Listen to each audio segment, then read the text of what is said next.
സംസ്ഥാനത്ത് ഇന്നുകൂടി അതിതീവ്ര മഴ തുടരുമെന്ന് കേന്ദ്ര കാലാവസ്ഥാ വകുപ്പ് അറിയിക്കുന്നു. പത്തനംതിട്ട, കോട്ടയം, ഇടുക്കി ജില്ലകളിൽ റെഡ് അലർട്ടാണ്. 5 ജില്ലകളിൽ ഓറഞ്ച് അലർട്ടും 6 ജില്ലകളിൽ യെല്ലോ അലർട്ടും പ്രഖ്യാപിച്ചിട്ടുണ്ട്.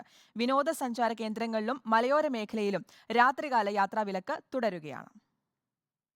സംസ്ഥാനത്ത് ഇന്നും കൂടി അതിതീവ്ര മഴയുണ്ടാകുമെന്നാണ് കാലാവസ്ഥാ വകുപ്പിന്റെ വിലയിരുത്തൽ.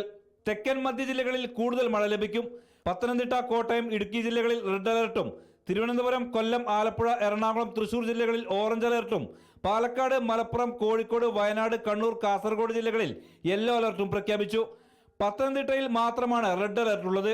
തെക്കൻ തമിഴ്നാട് തീരത്തും വടക്കൻ കേരളത്തിന് സമീപവും നിലനിൽക്കുന്ന ചക്രവാത ചുഴികളാണ് മഴയ്ക്ക് കാരണം. ബുധനാഴ്ച ബംഗാൾ ഉൾക്കടലിൽ ന്യൂനമർദ്ദം രൂപപ്പെടാനും പിന്നീടത് ചുഴലിക്കാറ്റായി മാറാനും സാധ്യതയുണ്ട്. മെയ് 31 കാലവർഷം കേരളത്തിലെത്തുമെന്നാണ് കേന്ദ്ര കാലാവസ്ഥാ വകുപ്പിന്റെ അറിയിപ്പ്. ഇപ്പോഴുള്ള മഴ ശമിച്ചാൽ പിന്നാലെ കാലവർഷവും എത്തും. കേരള തീരത്ത് ഉയർന്ന തിരമാലകൾക്കും കടലാക്രമണവും ഉണ്ടായേക്കും. കടലിൽ മോശം കാലാവസ്ഥ നിലനിൽക്കുന്നതിനാൽ മത്സ്യബന്ധനത്തിനുള്ള വിലക്ക് തുടരുകയാണ്. റിപ്പോർട്ടർ, തിരുവനന്തപുരം.